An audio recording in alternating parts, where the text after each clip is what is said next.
I hope everybody in the room will follow me on Twitter now, because this room should quintuple my number of followers and then make me feel guilty enough to start tweeting more often. Before I let the four panelists here who come from very different parts of the scientific community and social media world discuss what they've been doing, we're going to talk a lot about engagement tonight, so we are going to engage you, the audience. I'm told that you were given some handy clickers there, so put down your iToys for a second and pick up your clickers. And there are some questions here in the program that we're just going to go through to see who you are before we tell you who these people are. Which best describes your area of expertise? So I guess you're going to hit 1 through 5, and we'll see who's in the audience. All right. Science research / education. That's most of you. And a good number of you are also other. Welcome. And communications marketing. Great, great. Looks like a good mix. Which of the following do you rely on for staying up to date on science news? We're going to do 1 for Twitter, 2 for Facebook, 3 blogs, 4 print media, 5 television, and 6 RSS or other. All of you who said other can be consistent here.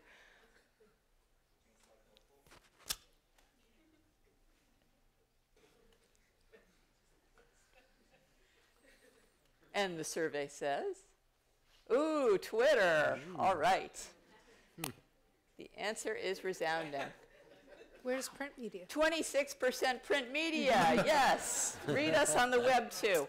I mainly use social media for 1, sharing media, 2, consuming media, 3, equally sharing and consuming media. I sometimes call myself a lurker on Twitter because I'm looking at all what you write. And now I'm going to start talking to you all, but you guys are more savvy than I am, I'm sure. And the results say you do both. That's what I would have predicted. You too? Yeah. All right. I'm most interested in hearing the panelists discuss. This is our cheat sheet. Applying social media thinking to new projects. That's number 1. New uses for existing social media platforms is number 2. 3, how each conceived of their projects, which they'll come to describe in a minute. And 4, what challenges they saw in executing their project.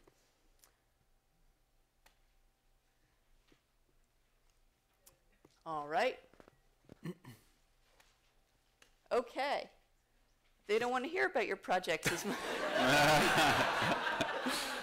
We're done. Give the people what they want. All right, so make good use of your introduction time, folks.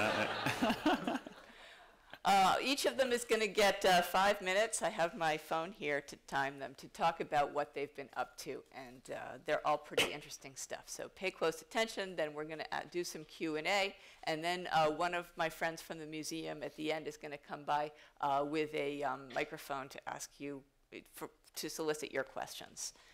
First, we have my colleague here, Carl Zimmer, whom you probably have read in the New York Times, and perhaps you have seen his book, Science Inc., which is doing very well on Amazon. Take it away, Carl. Thanks, Jennifer. So I'll talk about my project, only in order to talk about sort of some of the lessons I've gotten that might be useful for you. So basically the story is this. I have a blog called the Loom, and I use that just for all sorts of strange things that aren't quite suitable for places like the New York Times. And just one day, I know this neuroscientist. I noticed he had a tattoo of DNA on his shoulder, and I complimented him on it and said, I kind of get it because you study genes of the brain, DNA, I got it. And he said, no, no, no, you don't get it. I've encoded my wife's initials in the genetic code. And I thought, oh, there's something deep here. So I took a picture, and I just put it on my blog, and I just said, I'm just curious. Is there anybody else out there, any other scientists who have tattoos as well? And I was expecting crickets. Within minutes, I was getting pictures of semi-naked scientists showing off their tattoos. And I was just shocked, and so my first instinct was to start putting things up on the blog just as fast as I could. Like, here's another one, here's another one. After a while, it got kind of absurd. I had to sort of set up a separate gallery, and then after maybe, I don't know, 300 or 400 of them, I was talking with friends of mine who design and package books, and we said, you know, there's a book here, and so, you know, I actually made like a real physical, old-fashioned book out of this very social media project. Wasn't my idea. I sort of, but I think what it taught me was that you need to be open to the things that you learn about through social media. You know, as a writer, I need to learn not to be rigid, to be able to just sort of to be open to surprise, and to be willing to sometimes play the unexpected roles, like a tattoo curator, which is essentially what I became. And then actually, I think it's a really effective way to get science across, because, you know, when I'm writing the captions, I'm having to explain quantum physics or invasive species or consciousness, and you know, so, and people don't think they're reading about science. They just think, wow, scientists are kind of strange, aren't they? So that's my story. And I guess if I were Stephen Colbert, I would hold up his book. So there it is. Did you get to interview Angelina Jolie? Doesn't she have a remarkable tattoo? I'm not familiar with her tattoo. What is? She has the coordinates of where all her children were born on the map. Well, there are some there's a follow-up for you. That's right. That's right. There are some geographers in here. I consider that part of science. Excellent, excellent. Okay, so Ben Lilly, whom I placed strategically in the middle, is going to talk next. He is our actual scientist on the panel. He's a former particle physicist, reformed, I gather, and he's now a writer, writes for the TED conferences, and he is a co-organizer of the Story Collider, which he's going to tell us about now. Yeah, so I was also a Twitter lurker for a very long time. I made my account many years ago. A year later, I had tweeted 8 times, so it clearly resonated with me. And then I started doing this thing called the Story Clutter. I got really interested in science and culture and how they intersect, and my passion now is how do we talk about the fact that science is a part of our culture? How do we talk about the fact that for a lot of us growing up now, and increasingly in the next generation, science and technology and medicine are the things that are shaping our lives, and they're guiding how we live our lives. And science isn't just a thing that scientists experience, it's everyone, and by the same token, scientists are humans and not robots. All of that stuff. This audience may be familiar with that last part. But what we ended up doing is this very not social media thing where we bring people in and put them on a stage, much like here, except we do it in the basement of a bar so that you don't get cell reception, and people have to just listen to people, and the people on stage are telling stories from their life. They're telling a true personal story about some time when science intersected with their life, and we get these remarkable stories. Like, we had a film editor who was very depressed and got assigned to edit a film about the Hubble Space Telescope, and hearing the astronomers talk about the nature of the universe lifted his depression. And a lot of medical stories, of course. There's a lot of drama happens in those. And then stories from scientists, like a neuroscientist who loves what happens when people have strokes because all this crazy brain stuff happens, and then his dad has a stroke. So how do you process that? How do you reconcile those two parts? So we were doing this, and I did what any good citizen of the 21st century does, is I set up a new Twitter account, I set up a Facebook page, I did all of these things to get our content out there and to say, hey, world, we're doing this. And of course, it's wonderful. And we have a podcast. More people listen to that by orders of magnitude than ever come to our events because you can't fit that many people in one room. And that's one of the remarkable things about it. And then a few weeks ago, something really weird happened. Much in the line of what Carl described is there was a science writer. His name's Kevin Zelnio. And he was getting frustrated with this idea that to be a scientist, to be involved in science, you have to go to college, go to grad school, hope you went to an Ivy League school, get a postdoc, and then get tenure, and then you're a scientist. And his notion was that that's not true for many of the people he knew. Many of the people I know, the same thing. Everyone has these very strange ways of getting into science. So he tweeted about it, and he tweeted a very brief description of his life path that involved living in his car and drugs and music, and he ended up being a scientist. Not your typical path. And he tagged it, "I am science." And this took off. And in this room, you're all familiar with Twitter hashtags that take off, but it shocked me how quickly people latched on to #I am science, started tweeting their stories, started writing blog posts about their stories, and this whole thing expanded within days. And so I'd been sitting here for a year and a half collecting people's stories, and I had a few hundred, and then within days, Kevin had probably more, 2 or 3 times as many as I'd gotten. And so the first thing to me that's shocking and amazing about this is very similar to what Carl said, the power of social media to create things you never imagined and to do it at a pace that is really quite extraordinary. And the second thing that I just want to mention very briefly as a concept for when we get into the discussion is one of the things I love about Twitter. When we tweet, when any of you tweet, you go into this giant undifferentiated stream. And so the scientists and science communicators who are tweeting are having to be in the same tweet stream as Justin Bieber and fake Proust and all these other Twitter accounts that are out there. And it's in a way, it's forcing scientists and science communicators to interact with the culture at large and be a part of that and feed off it and have it feed off them. And I think that's a fascinating thing that it does. So these are my obsessions, and now you know them. Thank you. Next, we're going to hear from Matt Danzico, who is a BBC News video journalist. So I was surprised to hear that he doesn't talk funny. He is going to talk to us about his They would project. say the opposite, actually. They say the opposite. He's going to talk to us about the time hack, his pet project. Right, so I am a BBC reporter, and I'm not British. There's a few of us. There's like 5 of us floating around the United States.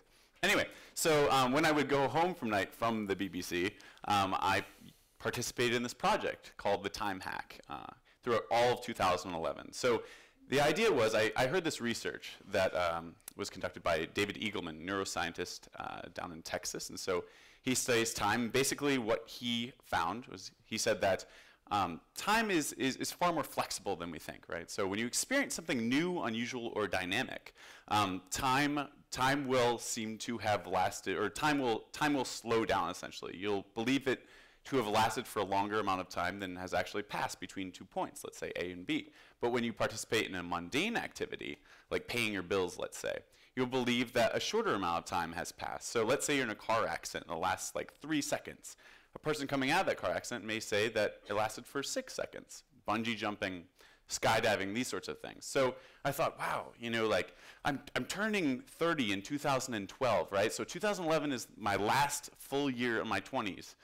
I want to make damn sure that I spend as much as I can in my 20s as humanly possible. So 2011 has got to be the longest year of my life. And so I thought, I'm going to apply this research to my life throughout 2011. So I participated in a new activity every day throughout 2011, from jumping from a moving car to fighting a boxer at some point. I'm now an ordained minister. If anybody would like to get married after this talk, I could do that for you. So I mean, many things. I participated in laughing groups to, just a whole slew of things. So anyway, I timed each activity, and I didn't look at the timer. That went to a Twitter account that I didn't look at. And then I estimated how long I believed each activity to have lasted for. So let's say I jump from moving car. I say that's 20 seconds, when in reality, let's say it's like 20, or it's 18 seconds or 17 seconds, right? So I overestimated that experience. So at the end of it all, I crunched the data, and I actually lived 14 hours, right? The difference was 14 hours and 30 minutes or something like that. So that I overestimated the year once I sort of crunched all the data and sort of added up all the times. And so basically, that was 2011. That was a really sort of bizarre, crazy experience. To this day, I'm not really sure why I did that, but I did. And I did it all through Tumblr. And so the reason, I guess, how this sort of relates to social media, the reason I chose Tumblr is because, in my view, any sort of independent blog-like project should exist within an existing social media platform at this point. Social media has a built-in audience. Tumblr had a built-in audience for me. So instead of creating an independent site, I thought, I might as well go where the people are already. It's sort of like being a business owner, right? And you're thinking, I want to set up shop somewhere. Should I go set up an independent store on the street, or should I go to a mall, where there's going to be people sort of passing by already? And I thought, I'm going to go to the mall. So I did that, and nobody really paid attention to me. People saw that I was doing these really weird things, and I got a couple of strange emails and comments being like, who are you? Like, why are you doing this? And so eventually, I think day 16, I walked like 3 miles backwards across the city, and Tumblr saw it, and it blew up, and within 24 hours, I had 3,000 followers on Tumblr, and people emailing me, and they're emailing me lists of things to do, and then I started engaging with them. So I started doing what they wanted me to do throughout the year. And so it really became sort of everybody's project to a certain extent. And and that was the time hack, and I'm very glad that it's over now. When's your Thank birthday? you. October 5th. Yes. Well, that's something you and I have in common. On the internet, I'm turning 30 this year, too. Nice to meet you. Next, we will talk to Ruth Cohen, who is from the American Museum of Natural History, and she runs the Center for Lifelong Learning, and she is Senior Director of Education Strategic Initiatives. She is going to talk to us about a new toolkit of mobile apps and websites that will help middle school students explore urban diversity. I am.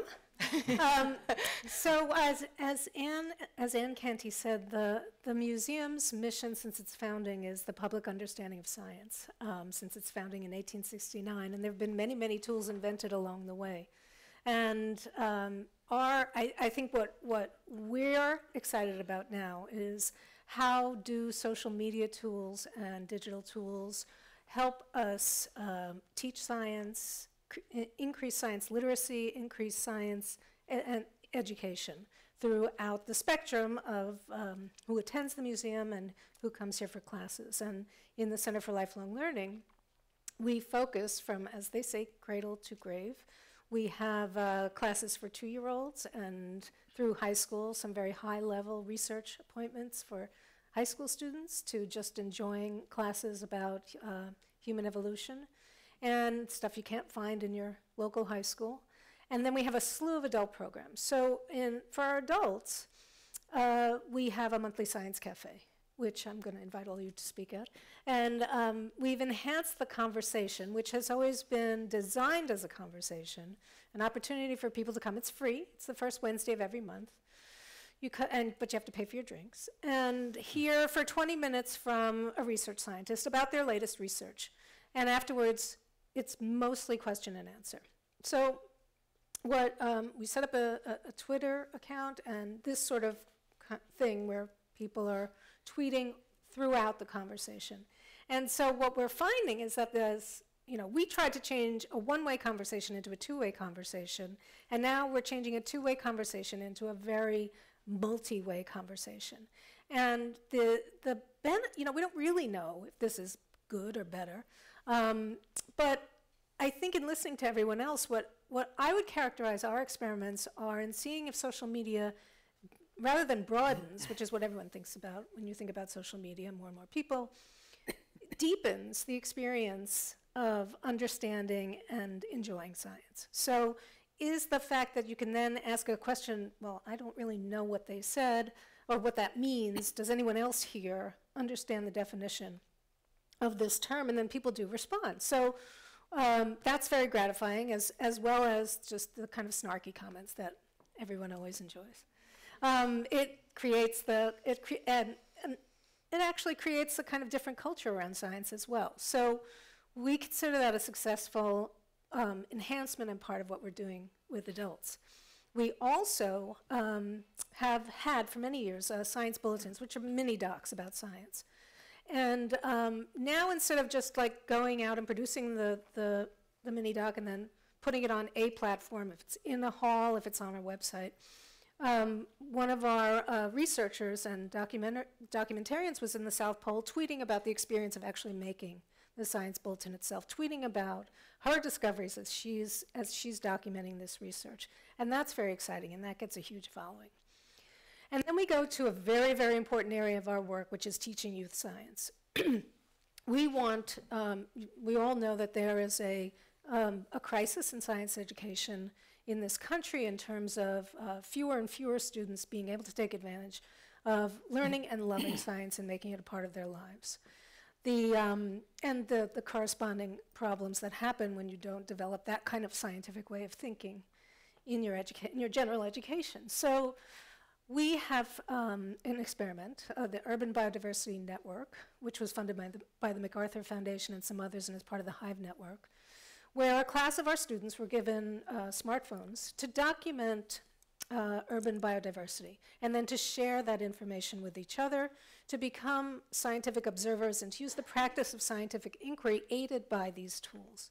And what we found, interestingly, and this is not any kind of legitimate study, this is only just beginning with a small group of students, so we have, it's anecdata, as they call it, is that the students who maybe weren't so engaged became more engaged in using, because they were using the tools. The smarty pants are always going to be the smarty pants, and whatever they can use, they will. And so what we're driving for is to understand and to learn from the students whether or not utilizing, meeting them where they have fun is going to enable them to learn and enjoy science better. So that's most of the scope of our work. Terrific. Right. Thank you. Sounds like a lot of fun. In the New York Times newsroom, we have two journalists whose title is social media editor. And my colleagues and I have no idea what they do. So today, by coincidence, they came and held a session for the science department about how to use Twitter. And a lot of my colleagues are pros at it, some are not, and just learning. But they were talking to us about some things that are being done in the newsroom on Twitter. The Metro desk, for instance, has an automated tweet feed that goes out, and it's got an enormous number of followers. And one of our social media editors pointed out that it's not the number of followers that matters so much as the quality of engagement. That's the key word that they kept repeating, so I'm going to repeat it and try to sound smart. I was going to ask you folks what engagement means in the context of the work that you've been describing, and how do you create it? How do you know when it's working? And what does it mean to you? Let me throw that one out there. So maybe 3 words, and that would be toilet paper rolling competition. I guess that's 4 words. Toilet paper rolling competition. So I think you have to sort of shock your audience to a certain degree. So I asked my audience to participate in a toilet paper unrolling competition. Sorry, and essentially I asked them to time how long it took them to unroll a roll of toilet paper, and then to not look at that time, and then estimate how long they believed it to have lasted for. So I think it's like this level of engagement, and where they are creating the content also, where they're really not just participating and like fueling what you're doing, they're creating the content that goes on your site, so they feel really sort of invested in that particular project or site. So toilet paper, yeah, example. Did anybody use a cat? They like to do that. No, I don't think. I think there was it was in the early days, so there was very few people that actually did participate, but they were really into it. I think they were sending me times, like later on, they tried to get better at it and things. I was like, I moved on. Months later, they're sending me times of toilet paper unraveling. Yeah. I guess for me, one of the most satisfying kinds of engagement is I might write just to give an example, actually, because we're at the museum here. I wrote about how there's these ideas that some scientists have about there's something very strange going on with whales, because big old whales should all be dead. They should all have cancer and die, and yet whales can live for a couple hundred years, apparently. And so there are these scientists cancer biologists, who are saying, like, we need to look at whales biology to get some ideas about how to fight cancer. And I used the big whale here as a picture because I found it on Flickr for Creative Commons. Anyway, so I kind of laid out the argument as it was presented in a journal just a couple days earlier, and it was really interesting because it was a lot of people were pointing to it on Twitter or on other blogs or so on. I was like, wow, this is a live one. You know, you write some blog posts and they kind of vanish, but this one had some legs, and people started leaving comments. But a lot of the comments were like, this doesn't make any sense at all. Wait a minute. How do you know that? Just like trying to pick at different parts of the argument. And I was thinking like, well, you know, this isn't my idea. It's a very interesting idea that I'm describing from somebody else. And I had emailed the scientists and said, just FYI, I blogged about this. And they're like, great, thank you. So like a day later, I'm like, could you come over here, you know, and just sit down with us, because I'm trying to like answer for you, and that doesn't make any sense. I've got like 20 questions here that people have asked. And, you know, God bless this guy. He came in and answered every single one, which of course only inspired people to ask even more questions. But they were good questions. You know, anybody who started cursing or using obscenity, you just knock them out. All the comments, the questions were really penetrating and good questions, and it was just a fantastic experience and just something you don't get to do as a regular journalist. Ben, do you want to talk about this? Ours is actually very subtle in a way, because the main product that we have is somebody's personal story about their life. So we'll release a podcast, and it is often very deep, very personal, and we've talked them into telling it on a stage and telling it on a podcast. And so we actually made the decision very early on to not have comments on our site and to not engage at that level, largely out of this partly time, just the amount of time it takes to go through and delete all the horrible comments we just don't have as a small staff, but also as a statement about, you know, somebody's personal life isn't in a way up for discussion, and there is no question about it that's going to go back and forth. This is what this person experienced. So we did that, and then what we find is that the way this brings people in, and what we were after, is it gets people thinking about their own lives. And so sometimes they'll tweet at us that this has sparked some thoughts about something, and then much more interestingly for us, not that those aren't, but they'll then send us their stories, and then they'll ask if they can tell one or if they can write one up for us. And it's I talked about how wonderful it is that Twitter can do things quickly, but the other thing we do is actually this much more slow rolling thing where people get in their head the idea of telling these stories and then slowly start sending them in to us. Some people will wait a year or so before sending us in something and that they've been thinking about. And so it also, just the fact that the conversation is happening constantly and lets people process and come to terms with an idea and then say, okay, I want to be part of this. Ruth, have you seen any evolution over time with the students who come to the museum as these different platforms have become popular? Do you see a difference in the way the children want to engage? We did another project with an organization called Global Kids, which is really fun, and they've done an enormous amount of advanced digital learning. It's an after-school program. And they have this Second Life program called Let's Talk Sustainability. And they invited our kids to create avatars to be the audience for their kids who were the panelists, and talking about, as you would imagine, ecology, environmental issues, conservation. And our kids, who were in this group called Youth Can, which is a youth-led environmental group, were totally on it. And so the conversation between these other kids in a totally different after-school program, they would not have met otherwise, and our kids sitting here as the audience was really dynamic and really groundbreaking, completely groundbreaking, because you're also finding then the kids who might think that their interests are isolated are finding community, and they're also really practicing what scientists do, which is question each other, and they're deepening their learning, as I said. I don't want to be a broken record, but that it is what we're looking for, and more trying to really codify, because it's real. Cool. Let's engage the audience one more time. Question 5, I believe, in your handbook. Have you ever reached out to someone you don't know based on their blog post, tweet, or other kind of social media post? Let's make it easier. 1 on your for yes, and 2 for no. On the New York Times website, you can click on a writer's byline and send them an email directly, which delights many of our writers and infuriates others. Yes. 121% of you have voted here. Oh, no, 100 people. Sorry. Good. Well, this is a very engaged crowd, clearly.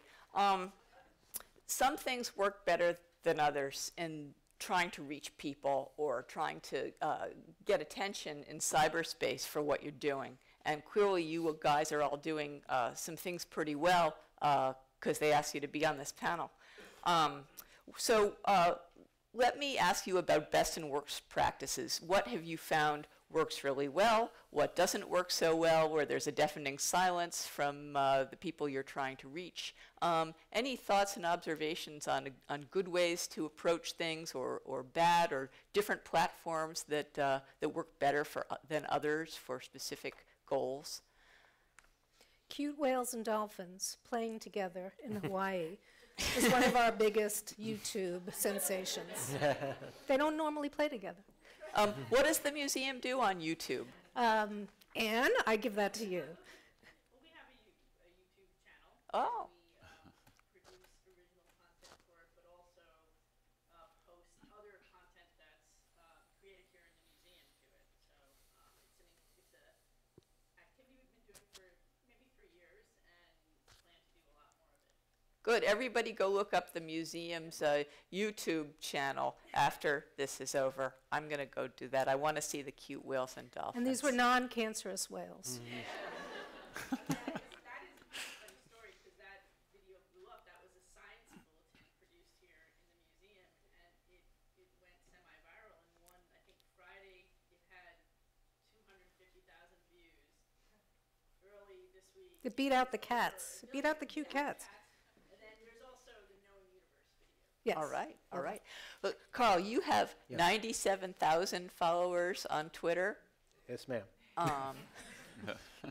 What do you do with them all? Big handshake? Group hug? Well, you always have to, you can flatter yourself with those sorts of numbers. Like on Google Plus, I'm up to like 470,000, but you have to really be skeptical about how many of those are actually human beings.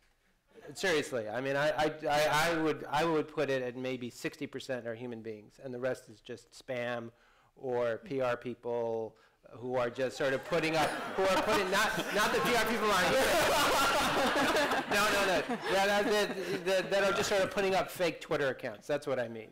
I apologize to the PR people. But still, if you just chop off 40%, you're still dealing with crazy numbers. I mean, I don't know. I mean, it's kind of hard to grapple with. And so I am constantly trying to figure out what works and what doesn't work.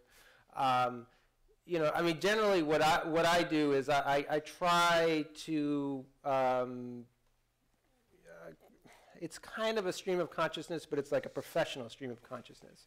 So I'm not going to be, talking about, some interaction I had with my daughter, on Twitter. That's off limits.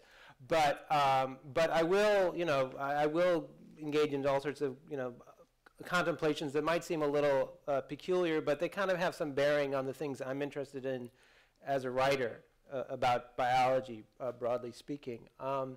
It is funny how sometimes you do find things that just on Twitter are just total crickets, and other things really people light up. Or Google Plus. I wrote a blog recently about how we have virus DNA inside of our genomes, and some of it is essential for our survival. Like, none of us would be born without it, because it helps build our placentas. And not my placenta, but, well, I guess, yeah, no, my placenta. Never mind. Yeah, I had a placenta. Anyway, so, but my point is that I put a little post about that on Google Plus, and for whatever reason, that just went crazy. Like, there was tons of comments and hundreds of people reposting it, and I don't know why. I mean, maybe it's like people just are interested by a provocative idea, that kind of gets them thinking and they want to share their ideas. Matt, you chose Tumblr as your platform. Tell us about that choice. Oh, okay. So, I mean, essentially, I chose Tumblr simply because it was the only real sort of social blogging platform at the time. I mean, obviously, I couldn't have chosen Twitter to sort of post all of my data on because, you know, I posted pictures and I posted videos and I put all the things I'm naming. Actually, you could probably do on Twitter. Anyway, I posted really long blog posts, and so that's why I really chose Tumblr. But what I was thinking of as Carl was sort of talking is I think it's really important to think about, and I hope I'm not skipping ahead in any of the questions you're going to ask, but think about the content or the platform you're shooting this content out to, right? So I always like to think of different platforms as physical spaces. I always make this weird sort of analogy in my head where, you know, I go on Twitter and I feel like I'm on a Japanese subway car. I'm being hit by all these advertisements left and right. I'm getting poked in the eyes by all this stuff, and I can't like really make sense of all of it until I focus on one tweet, aka like one advertisement or whatever, for that analogy. But, you know, if I'm on Facebook, I'm in this room where everyone's talking about how they feel, you know, and everyone's like, how are you? Like, are you okay today? You know, you're like, yeah, I had kind of a bad day, you know, like I ate this meal. Do you want to see a picture of it? You know, and you're sort of like, you know, so you have to tailor content. If I want to talk to people about what I'm working on Facebook, I'll be like, hey guys, like, you know, remember how I had said this thing earlier when I was feeling kind of upset or something like that, you know? Or like I'll ask them a question, for instance. That sort of gets people going because they're in sort of more of an emotional state on Facebook, right? Whereas Twitter, I'll just be like, this happened, bam, you know? And I'll just like blast the content out there. On Tumblr, obviously I get more space to sort of describe what happened, and people are willing to give me more time. And so I guess I chose Tumblr because, you know, I needed more time to post this data. But yeah, I feel like engaging people in different ways on these different platforms is really important. Ben, how do you manage it all? You know, how much time do you dedicate to this stuff every day, and how do you sort of curate the sites that you use? Or surprisingly little, and part of it is this distinction between.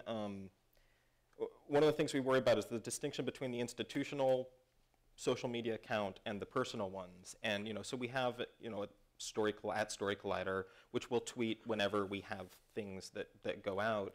And then, of course, I have my personal account that I'll spend a lot more time on. And what we notice that you all probably know is the personal account gets much more traction.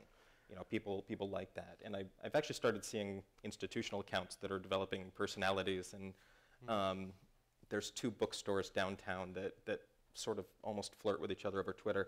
It's great. It's Housing Works and McNally Jackson. So what I actually do is I spend a lot more time on my personal thing. And when, you know, the institutional stuff for the people who want to know when our new podcast is out, when our new magazine article is out, great. So we update that. We let it be known. But if I'm interested in something, it's all about my personal thing, and that's just, you know, whenever. That's just part of life now. I don't even think of that as time spent. Yeah. Well, let me throw it out to other people. Is time management an issue? For me, I know I'd like to be on Twitter more, but, you know, I have to go to meetings. I'm doing this and that. It's something that can occupy all your time or whatever amount of time you allot to it, particularly when you're busy on Twitter. Any thoughts? Any advice? What should I do? I think if you sort of have a really set regimen. So I see a piece of content that I want to share with everybody. Twitter, Facebook, I don't know. Sometimes I go beyond that and I go like, maybe I'll take that photo and bring it into Instagram. You know, so as long as you sort of, you know the routes to take, you know, it's just like anything. It's like, if I can draw another analogy, it's like driving a car. You know, as long as you know what paths to take, you can get there in the quickest amount of time possible. And so, you know, you lessen the amount of time that way that you spend on these sort of social media platforms, but still participating and engaging with people who may be interested in what you have to say. Part of the problem with time management is that some social media people have a knack for just coming up with yet another site. So now there's Pinterest. You know, I thought I had my life kind of worked out, and then there was Pinterest. And I'm like, oh. And which is very cool and does things that other sites don't do. And so I'm having a hard time not playing around with that. And so that's more time that I should be spending like with my family or, you know, writing a book or something. And it is very challenging. And I'm wondering, like, are we going to be done with new sites in like 2 years maybe? Or will we like have worked it all out? All that theoretical social media space will be filled, I hope. Probably not. But that is a challenge. I mean, my guess to that is actually not, because what we're in is this era of constant innovation. And I suspect the learning we're going to do is not so much how do I tweet as how do I learn how to do and interact with a new thing. And that's going to be the skill set that you need. It's just how do I become incredibly adaptive to whatever is out there at the moment. Yeah. I mean, you're constantly building, you know. You're never really going to see the end. If anybody remembers South by Southwest, the keynote by Seth Prebash, who's the creator of Scavenger, 2011, he's like, the social layer has been built, and we're ready to move on to building the gaming layer on top of society. I wasn't really sure what he was talking about, and still I'm not. But anyway, regardless, you know, what we're doing, we're sort of improving upon existing systems, right? And so as we continue to improve, there's always room for improvement. And so, you know, Pinterest is a great example of that. Pinterest couldn't exist if there weren't these already sort of existing frameworks for how we share content, you know? So I don't think there really will be an end. I'm really sorry, Carl. So then what you need to do is like prune back, you know. You say like, you know, that MySpace page, I'm just going to let it sit. I do have a MySpace page. I haven't touched it for like 4 years or something, so. In the museum, do you have to strike a balance between the what you make available, you know, through apps and so forth, and making people actually sit and look at the exhibit itself? So that's a very interesting question, because 2 years ago we launched the Explorer in the museum, which has also been groundbreaking for us, and you can download it on iPhones currently or iPads, and we also give them out at the front desk just for your driver's license, and you can borrow them. And it's a internal GPS. You can find the bathroom, and it is also filled more and more with content. So there are suggested tours. There are the highlights. There's we are looking now at how, and then there will be a layer at some point in which you can share these things. And I made a tour at the museum and send it to your 97,000 followers, and then they'll all go on that tour.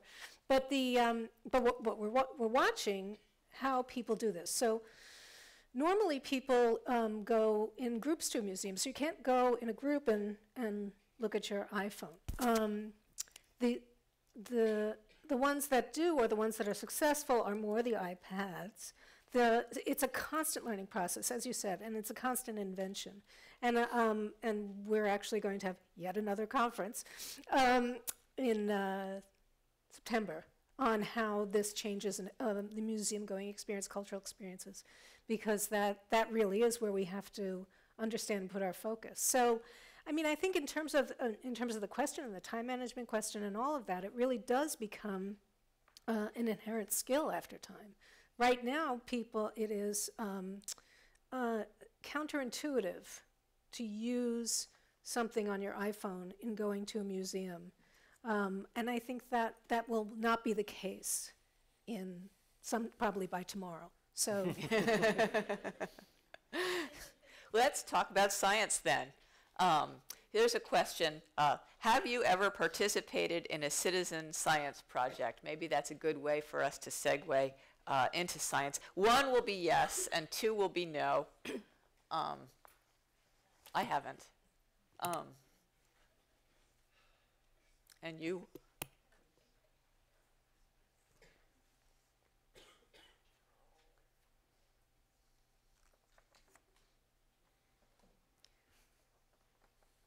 No. Okay. So I don't feel like such a geek. But one thing that we've all been discussing on the panel, both before the discussion and here, is how social media can make science, which some people in the world out there, I don't understand this, some think is difficult or complicated or hard to understand. Clearly they're wrong, but we can show them that through social media, no doubt. What are some of the ways that social media enhances or facilitates your job of presenting scientific topics to the public and getting people interested in it? Well, I think, again, what we're so excited about in our work with our students, and these are mostly middle and high school, is that we're learning from them, and we're learning how that happens. So their documentation and sharing of what the urban biodiversity sites and then their conversations with each other develop their own and their scientific investigations. So that is going to, as much as we can keep up with that, we want to turn that into a youth citizen science project and be able to, and we should talk about the firefly because that was very interesting to learn about. So, so that's going to open up the opportunity for people to engage in a way that's going to perhaps democratize science and demystify it for a large number of people. Yeah, it's been interesting for me as a journalist how sort of citizen science and that kind of social media is sort of flowing into the stuff I write about. So I wrote a piece for the Times a couple years ago about fireflies. And there's a scientist named Sarah Lewis up at Tufts who is, one of the world experts on the language of firefly flashes. It's all about sex, and it's all sexual selection, and Darwin would have loved it. And so I can write a profile about one person, and and sort of make her like a high priestess of science with her secrets, and she understands fireflies. But that's not really how it is, and that's not how she wants it to be either. So Lewis and her colleagues at Tufts have collaborated with the Museum of Science in Boston, and they set up a citizen science firefly project, where basically they have a website set up where you can sign in and get up to speed. You can take a tutorial on recognizing different species of fireflies from their flash patterns, go in your backyard and just start making recordings and then send them to the scientists. And so when I wrote about this for the Times, also like on my blog and other places, I would point people to this because it's not outreach, which is a horrible word. These scientists want this data. They don't have it. There's a big debate about whether fireflies are on the decline in this country. We don't have enough baseline data. All of a sudden, Sarah Lewis is awash in data from hundreds or thousands of people all across the eastern United States. And she can look at this and start publishing real papers on it. So it really is changing the way science is done, and I try to incorporate that in how I write about it. There's some even more extreme examples. That my favorite is this site called Galaxy Zoo, which allowed people to help. Originally, it was designed to help classify galaxies. Are these spirals or ellipticals? That turns out to be really hard for a computer. So what they did is they set up a website, and they took a lesson from the gaming industry, which is you make it really easy to get people started. And you provide this entryway where people can build on their knowledge and expand their skill set. And so people were classifying these galaxies, and then they sort of ran out of galaxies to classify, so they started looking for other stuff in the data. And some of the players of this game, which is sort of what it felt like, discovered this strange green galaxies, and they started calling jokes about give peas a chance, because they were calling them peas. And they started poking at them more and more, and this set of essentially amateurs started teaching themselves what is different about these galaxies. They started looking at the spectra that come out of these galaxies. They started teaching themselves enough spectroscopy to understand maybe how these galaxies were forming, and in the end they wrote a paper that I have a PhD in a different field of physics. I can't read this paper. Like, I don't understand what it is, but these amateurs had taught themselves enough physics to get this thing published. And it really does show how science is not this arcane thing. If you have an entryway to get into it, it's a dirty secret of the trade, but it's not that hard. But there are some awkward situations. There was a paper in Nature published a year or two ago from this protein folding game called Fold It, and how do you publish a paper that has 57,000 co-authors? It's tricky. You could do it on your Twitter feed. Yeah, 140 characters at a time, I guess. Matt, your project was both about doing wacky stunts, and I want to know what weird things people ask you to do, of course, but it was also about the perception of time, and how do you balance, spoon feeding the kind of science-y stuff, with the toilet paper rolling and so forth. Right.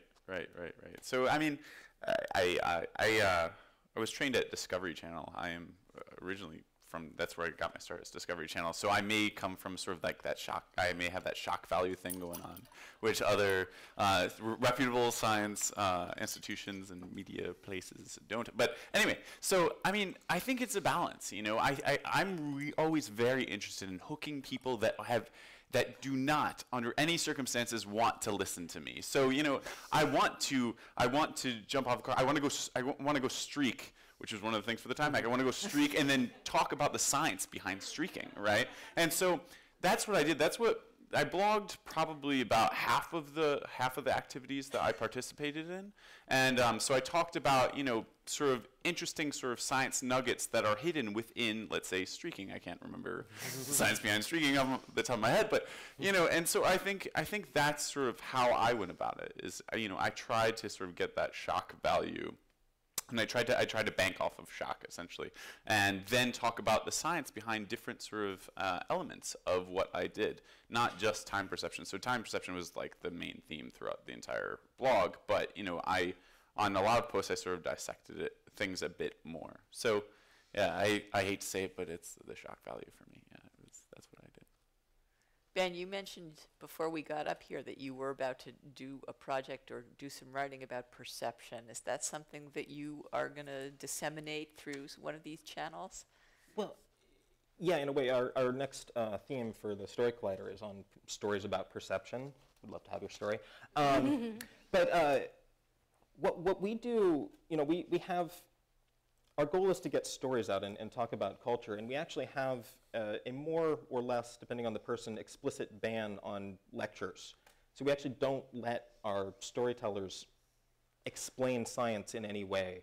And the thinking behind this is that, one of the things that is important, and I have no data for this, but I think that if you want to get a piece of scientific information across, one of the best predictors of whether they're actually going to learn it is whether they care about science at all in the first place, right? So you want to be doing things, and what we're trying to do is getting things to normalize science and just have it be this background level thing that is out there in the world. And so what we try to do is really just appeal to people who like stories. And we don't care in any given story if any information gets across. What we care about is that we're building this bedrock of, yeah, this is a part of my life. And again, it's that very slow game of putting things out there and letting them sit and not worrying about the immediate results, but saying, all right, we're making something that we can build on later. Anyone want to add anything? We're going to go soon to questions from the audience and I think from Twitter. But if there's anything that I didn't ask you in a leading way to elicit what you wanted to say, speak now. No? Okay. Kendra, I think, is going to go around with a microphone, so we're going to have you raise your hand if you have a question for our panelists, and Josh is going to come around with a microphone. Do you have? Did Twitter produce anything that we should be talking about here? Not at the moment. Okay. I was curious. Would it make sense for individual scientists or laboratories to have a social media presence? And if so, what would be the benefits of, say, posting science findings on Twitter as opposed to feeding them to news sources? Well, I think, in a way, you make a, you can actually sort of become a major voice in the public discussion of issues.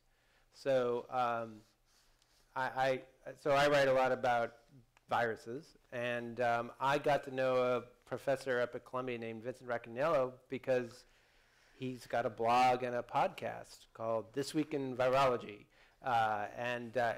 which is great stuff, and he totally gets social media. I would have sort of come across him sooner or later. He's done amazing things in his career.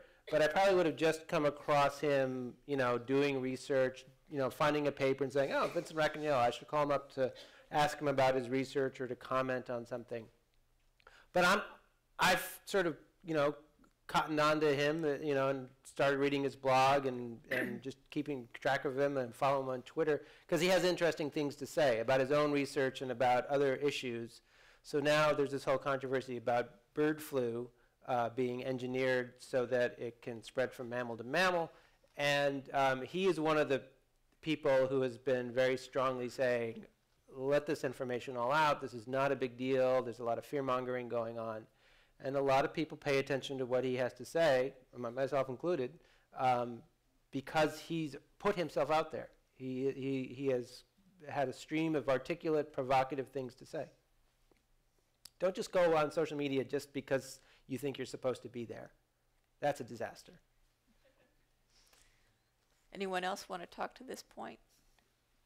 Well, I mean, I think scientists should go through some sort of, media training process where they can do this. But, to have another individual there sort of sitting alongside the scientist and saying, oh, that's interesting. All right, let me tweet that, just, okay, and let me Instagram.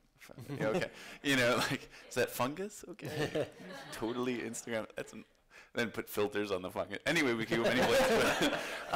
Yeah, I just don't think that's necessary. That's sort of the job of the journalist. That's sort of just another person who would be talking about the work of this individual. And like any science journalist, like I mainly actually do technology, and like any technology journalist, science journalist, we're all just huge admirers of what these scientists are doing, right? And so that would just be adding one more admirer who could potentially actually be a scientist, him or herself. So yeah, it's just one more step in the process that I don't think is necessary. At a certain point, there has to be some authentic voice because science and the public are not an easy marriage. And there's a lot of confusion out there. So that's what's hard to let go of. And you don't necessarily want, not trying to brown nose, but we love science journal. Science, we could not do what we do without science journalists, and in our own in-house with our communications people who understand both. And the public still doesn't understand science. So it would be mayhem to have there be only a direct line between. I think. Here's the research, now go figure out what it means. Do you have, you have so many great scientists from so many different fields in here. Do you have a wide range of people who are doing different stuff online? Are some of them really into it? And yeah, Ann, do you know of Neil tweets, and we have lots of our scientists who have followers. Ranges, yes. People have been talking about personal preferences, and that holds true here too. Some people are great at it, and others have not. Next question. Hi, Maria Popova, Brainpicker on Twitter. A question for all of you guys. A double-edged sword of the social web is that we're able to constantly access an infinite amount of information about what we're already interested in and what we already believe. And when it comes to science literacy, what's true of information is also true of misinformation. This idea of the filter bubble and people digging themselves deeper and deeper into misinformation, as we've seen with the anti-vaccine movement, for example.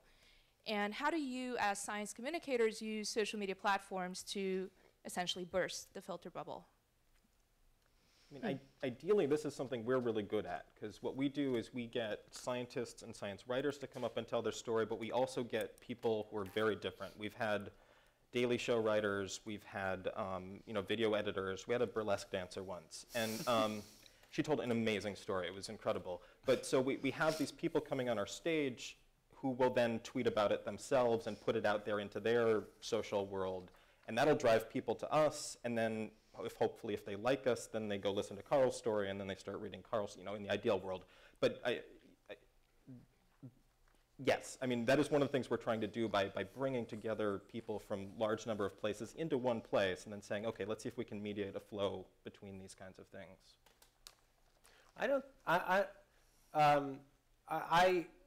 my background with these issues are a lot, I write a lot about evolution.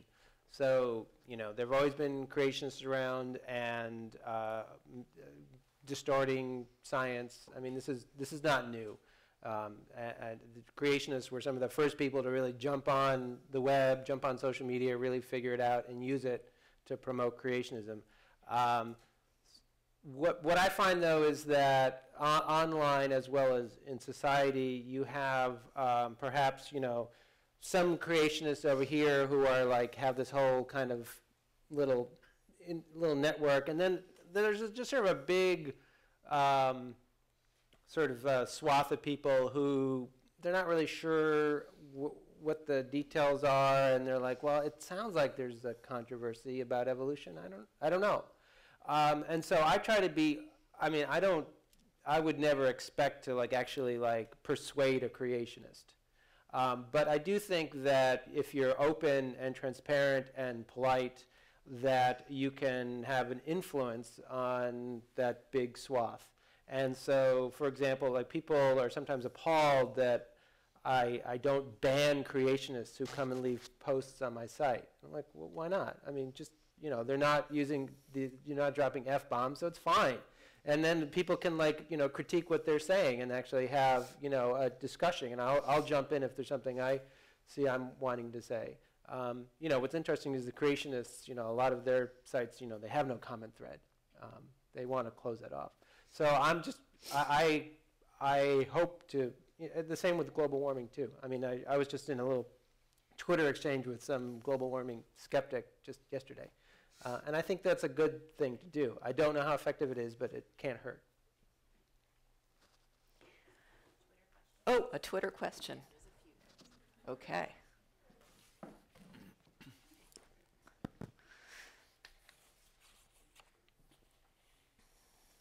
Ooh. Do you feel that social media is a legitimate line of work, or do you still need a job to contribute to society? Get a day job, guys. Of course. I mean, it's a skill. It's a skill to be able to communicate on a social media platform, just like it's a skill to be able to write for a newspaper. You know, there's a set way you should be able to write for varying social media platforms, and I think we all sort of understand that. And whoever wrote that, we're listening, you know, we're watching. Someone has a question specifically for you, Matt. How do you live your life differently post-time hack? What advice do you have on optimization? So, I mean, well, I don't what advice you're do I have wearing on clothes. optimization? Yes, I'm wearing clothes right now, which is good. But, I mean, post-time hack, it was sort of January was a very odd month. The first day I had nothing to do. I essentially paced in my apartment. My roommate was asking me, what the hell is wrong with you? And I was just going back and forth. And I actually ended up donating 2 bags of clothes to the Salvation Army, building a huge sort of stand for our coats. I did all these things. I vacuumed our entire apartment. I did all this stuff. So essentially, I don't know, dealing with post-time hack life is kind of frustrating, to be honest, because it just like consumed everything I did, you know, from the moment I woke up. You know, when I wasn't reporting, I was doing this, you know. So, yeah, I'm still trying to figure it out, I guess. Sounds like a synonym for parenthood. Yeah, my baby time hack. Over here. So how do you balance out, like, keeping things interesting while still, like, not exaggerating or over-promising something? For example, like, recently there's been, or not, like, over the past couple years, you get stories about, oh, invisibility cloaks, just like Harry Potter, but it ends up like cloaking like some non-visible part of the spectrum for like a second, or not even a second, nanosecond or whatever. So like people read that and they might get disappointed and might like lose interest. But if you just tell them, if you just like say it straight and say we're cloaking some nanometer spectrum and whatever, they don't care. They probably wouldn't care about it. So how do you strike a balance between the two?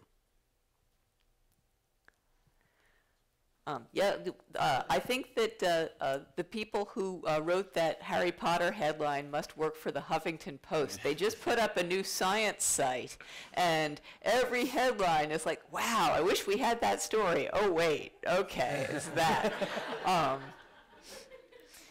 Do you guys ever run across anything like that? We've got a question that came from Twitter. How do you draw the line between shock value and sensationalism, which may be what this audience member is talking about? In a way, social media makes it all worse because you feel this urge to like tweet something as soon as it happens, you know, just to like let everybody know. And if you didn't take like the 3 minutes to actually like read through and really process what this is about, you could look really stupid. So I do find, my dopamine circuitry must be so screwed up. I mean, I have to like stop and be like, slow down. You know, is there anything here? There was something about Neanderthals doing cave painting.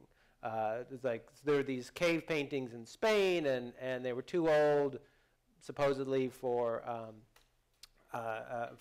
modern humans to have painted, so it must have been Neanderthals.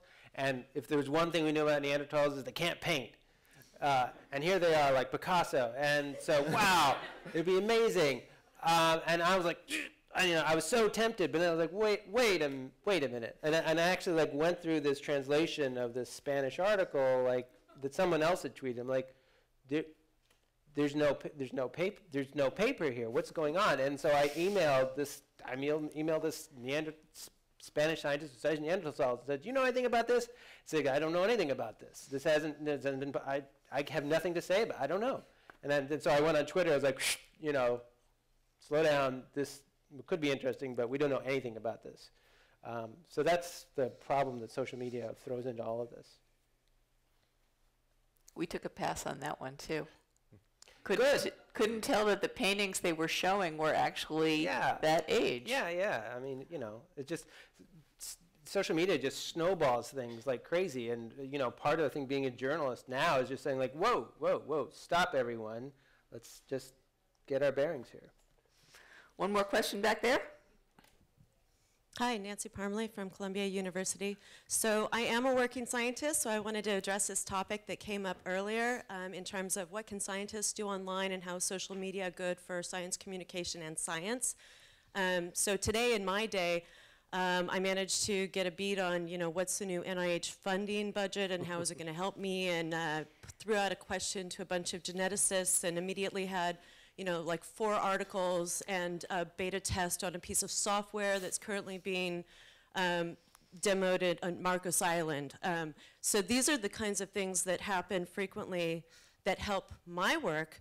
And then the other side of it is talking about science. And so I want to do a clicker question, and I know this is probably hypothetical because you guys probably aren't going to play along, because this is the second part, is like if you guys look around, like click 1 if you think you can pick out the scientists in the room, and click 2 if you really think we look like everybody else. Because this topic that came up earlier about scientists need media training, Matt, throw down. We're going to talk about this later on. I think he left. I'm not we do fine. I'm Mike. I don't know.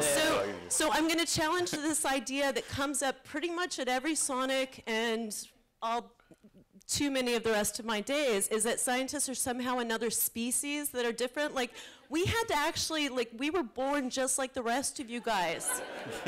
We're not different. Like, we know how to talk to people, most of us, all of this. You were just programmed that way. Yeah, no, well, the pod, I don't really remember the early days. But so anyway, scientists are really approachable, and some of the most approachable scientists in the field are on Twitter and in social media. So I really just wanted to challenge this idea that scientists are kind of like clueless and out there and have funny hair, and you can't, and we'll all get drinks later, right? So, and we'll prove the point with evidence. So, are most of the people that you follow on Twitter also scientists? They are, because that's how Twitter first became engaging to me. That's when I realized that Twitter had a purpose that I really wanted to incorporate in my life. I was starting a new project that was a tangent from the work I had done before. So I specifically sought out scientists online who were working in bioinformatics and human genetics. And so my timeline is biased towards those people because that's who I was seeking out. But I've also, I mean, I'm sitting here with, you know, my friend Summer, who's an astrophysicist, who I wouldn't have known except for Twitter. So I meet social scientists, I meet chemists and physicists that I would not come in contact with on an everyday basis. And then lots of other interesting people who are writers, bloggers, and non-science related things too. Great. Anyone want to speak to this point or rebut her? Scientists are people too? See you after the talk. All right. One last question, and then I think we're going to go to the Hall of Gems and Gentleman Minerals. in the red sweater raising his hand. Oh, okay. Two more. One back there, and then the gentleman in the red sweater. I had a question about here you how social media seems to be, in some ways, completely opposite to science, in the sense of a lot of the platforms are closed and not interoperable, and it encourages anonymity. And I was kind of curious with like Ruth's project, producing this great content and being, you know, an originator of original content. Can you like encourage interoperability through saying we're not going to just push this out only through Facebook, Tumblr, whatever, all the other like 50 little badges, but say we're going to expose this in an open way. Facebook or whoever, you have to use these open protocols that anybody can use, and encourage not, you know, anonymity among your followers. You know, actually get people to say this is me and I'm saying these things, or I'm doing this bit of research.